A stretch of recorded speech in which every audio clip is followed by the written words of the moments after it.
The Russian territory of Kaliningrad is one of the most heavily militarized regions of the country, and lies on the Baltic Sea between Poland and Lithuania. It is separated from the Russian mainland by the lands of NATO member states Lithuania and Latvia, and has no land border with any other Russian regions, leaving the territory potentially vulnerable to Western attacks in the event of a major war.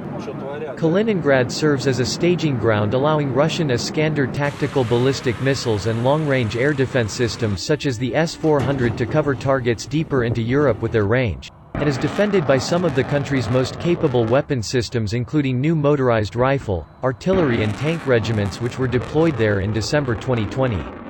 Reinforcements in December included T-72B3M battle tanks, one of the latest designs in the country's inventory, as well as Su-30SM fighter jets.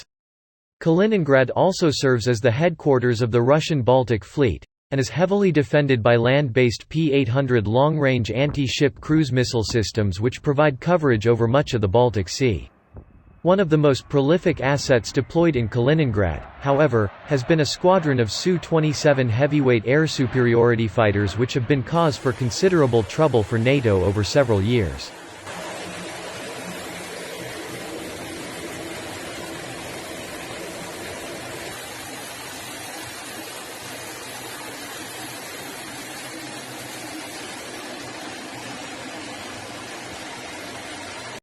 The Su-27 flanker first entered service in the Soviet Air Force in 1985, and after U.S. personnel gained access to a number of airframes after the Cold War, American assessments showed the fighter to be more capable than the U.S. Air Force's own prime fighter, the F-15 Eagle.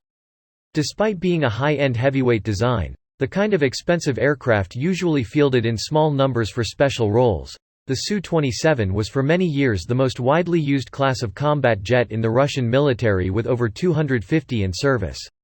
Over 150 of the aircraft remain in service today. Unlike its successor the Su-30, which was designed for a well-rounded performance including an ability to perform anti-shipping and strike roles, the Su-27 was designed purely for air-to-air combat with the limited air-to-ground capabilities added to later variants being an afterthought. The flanker can accommodate some of the largest radars ever integrated onto a fighter, and have the range, maneuverability and firepower to pose a serious threat to aircraft very far from the airfields that host them.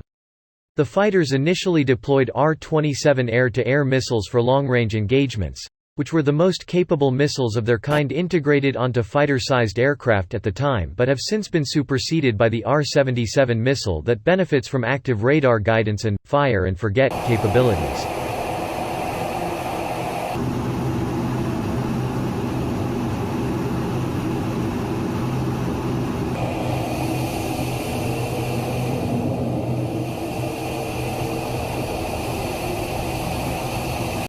While exact details on the Su-27 contingent in Kaliningrad remain scarce, a portion of Su-27s deployed are of the Su-27SM3 variant, which are the most capable variant ever developed. Only around 24 Su-27SM3 aircraft are though to be in service in the entire Russian Air Force, and the advanced jet saw a brief combat deployment to Syria in late 2015 as the first Russian dedicated air superiority fighter in the theater. The fighters were produced shortly before production lines for the Su-27 were permanently closed in favor of production of their successor the Su-35, and used the same Irbis-E radar as the Su-35. The Irbis-E provides overwhelmingly superior situational awareness relative to older Su-27 variants, and can track up to 30 airborne targets simultaneously and engage up to 8. The radar allows the Su-27SM3 to detect medium-sized fighters at ranges of over 400 km, and can track stealth fighters with lower radar cross-sections at ranges of little over 80 km. Beyond a new radar, the fighters benefit from a reinforced airframe allowing them to carry 3 more tons of armaments, and additional hardpoints expanding their maximum missile payload from 8 to 12, double that of the American F-16 and triple that of the F-35. The fighters also benefit from more fuel-efficient AL-31FM1 engines for an increased range and flight performance, and from a comprehensively modernized full-glass cockpit with the 13 Cold War-era aero indicators discarded in favor of 4 multifunctional displays. A new radio complex was also integrated to facilitate more secure communications, and changes to the design also reduced maintenance requirements. The Su-27SM3 can thus be considered a 4+ generation fighter with capabilities close to those of the more well-known Su-35, and the aircraft's deployment to guard Kaliningrad is a strong sign of the Russian military's faith in its capabilities.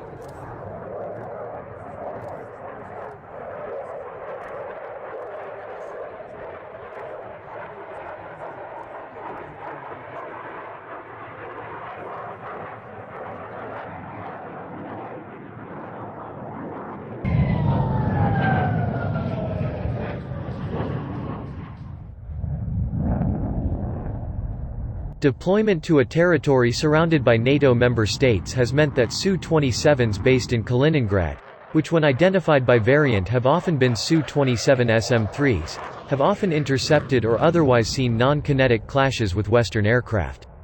Such incidents have been particularly frequent since relations between Russia and the Western world deteriorated following the Ukraine crisis in 2014. A notable example was on October 3, 2014. When a Su-27 intercepted a Swedish Air Force Gulfstream spy plane and flew around 30 feet away from it while displaying an intimidating arsenal of air-to-air missiles. Several similar incidents occurred over the following years. On June 9, 2017, when a drill by American B-1B, B-2 and B-52H heavy bombers over the Baltic Sea was being photographed, the bombers were closely shadowed by a Su-27 which appeared in several of the pictures. Later that month Su-27s intervened aggressively against Polish F-16 fighters, after the F-16s had themselves aggressively intercepted the transport of Russian Defense Minister Sergei Shoigu, who was at the time flying to Kaliningrad.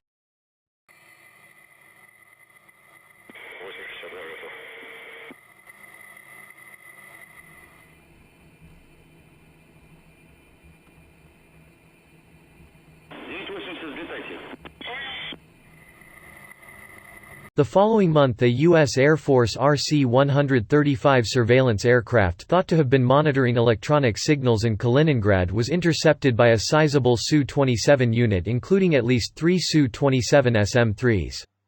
The American jet quickly made an unscheduled turn into friendly Swedish airspace.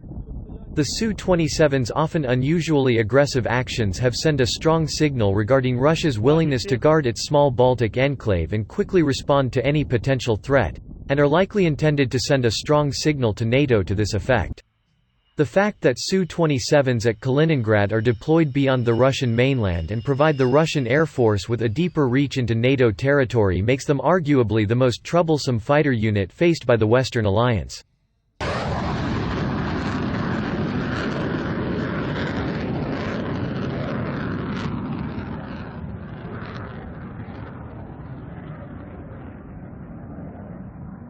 Despite their advanced capabilities, the Su-27s in Kaliningrad have shown no signs of widely deploying either R-77 or the newer K-77 or R-37M active radar-guided air-to-air missiles and have continued to rely on older R-27s which do not have «fire and forget» capabilities and can only engage a more limited number of targets simultaneously.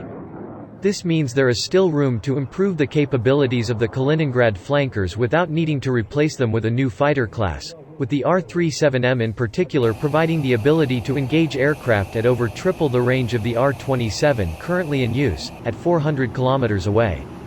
Although many older Su-27 variants cannot deploy newer missile classes, the Su-27SM3's use of the Irbis E radar and Su-35 style avionics makes it compatible with all the latest air-to-air missile classes.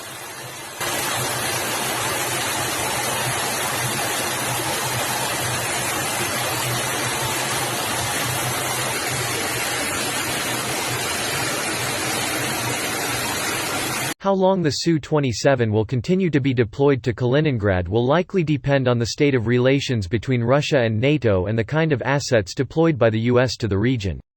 While the Su-27SM3 was Russia's most capable fighter in terms of air-to-air combat performance when it entered service, the newer Su-35, Su-57 and the upcoming Su-30SM2 are overall be more capable today and all could be candidates to eventually replace it likely before the end of the decade. The possibility of upgrading Su-27s with Al-41 engines from the Su-35, which would drastically increase their flight performances and improve their ranges, has also been raised multiple times, with the Kaliningrad flankers likely to be leading candidates for such an investment within the Su-27 fleet. It remains to be seen whether the much newer Su-30SM fighters deployed to reinforce Kaliningrad in late 2020 will be deployed alongside Su-27s to intercept Western aircraft and patrol the Baltics, or whether they will be used more conservatively.